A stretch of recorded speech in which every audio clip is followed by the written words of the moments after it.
So Form I-864 affidavit of support and in using assets. I wanted to talk with all of you about this because we know that Form I-864 is pretty cumbersome. There's a lot of moving parts and documents that go along with it, and it seems to be the form that intimidates individuals the most in their immigration journey. I-944, that was giving people a lot of problems too, but now that we've said goodbye to that, the I-864 is a pain point for a lot of people. And so basically I want to talk to you about a little brief overview of the I-864, and then when you actually would use assets for Form I-864. I think there's a lot of confusion that is something that everybody has to provide. And then I also want to talk about the calculation if you have to use assets. So basically, for those of you who are just starting out on your immigration journey, the Form I-864 affidavit of support is part of the process because you have to show immigration that you won't become a public charge, which means that you won't need to receive any types of benefits from the United States. And so the Form I-864 is information from the petitioner, typically the petitioner. Sometimes there's a joint sponsor. I won't get into those weeds, but typically our firm works with couples. Typically it's the U.S. citizen spouse or lawful permanent resident spouse that would have to provide their financial information for this form. So if the U.S. citizen spouse or the lawful permanent resident spouse, if they don't make enough money to be the sole sponsor for the case, you can either get a joint sponsor.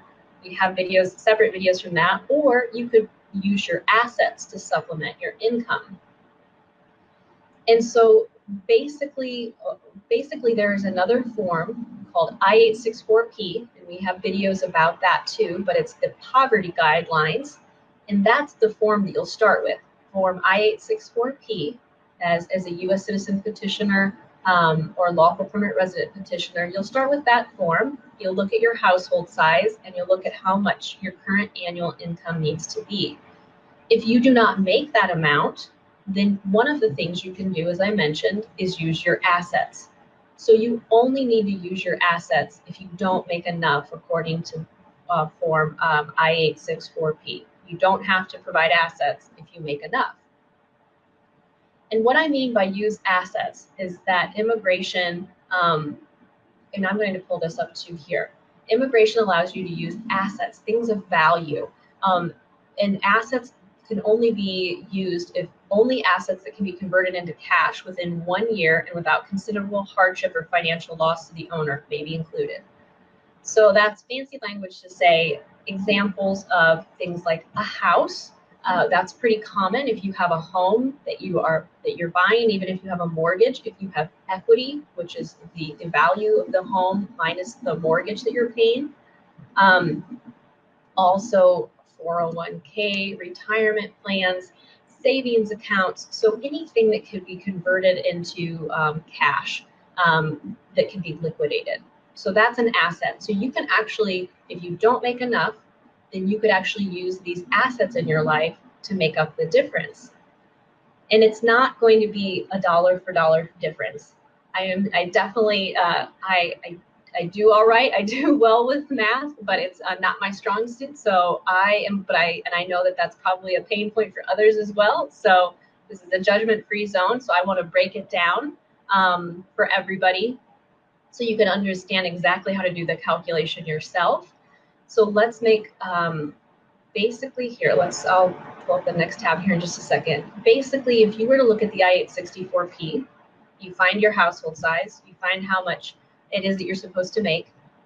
Say that you're $2,000 off, that you're $2,000 short of that amount. If you use your assets, they have to be more than $2,000. You can't just have a savings account with $2,000. That won't be enough to make up the difference. It would have to be 5 times that amount. That's why I prefaced with if you're not good at math, it's all right, judgment-free zone. In general, your assets would have to be 5 times that difference. So you're looking at having to make up a $10,000 difference. You'd have to have assets that equal that amount. that makes sense. But if you are a United States citizen sponsoring your spouse or child, then the assets only have to be 3 times. So again, if we're using that $2,000 as an example, you would have to have assets of $6,000. So a savings account, retirement account, equity in your home. So basically that is how you would, if you have to use assets, that's how you would do that calculation. And a last final tip is the current annual income that you're putting on your form I-864. A lot of people think it's the amount from their prior tax year. That's not necessarily true.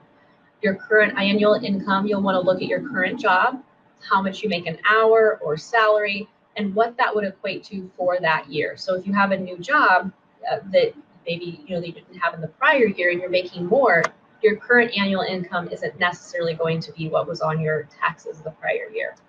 So hopefully that helps to kind of orient all of you in terms of when you need to use assets, and if you need to use assets, what assets you can use, and how to make that calculation.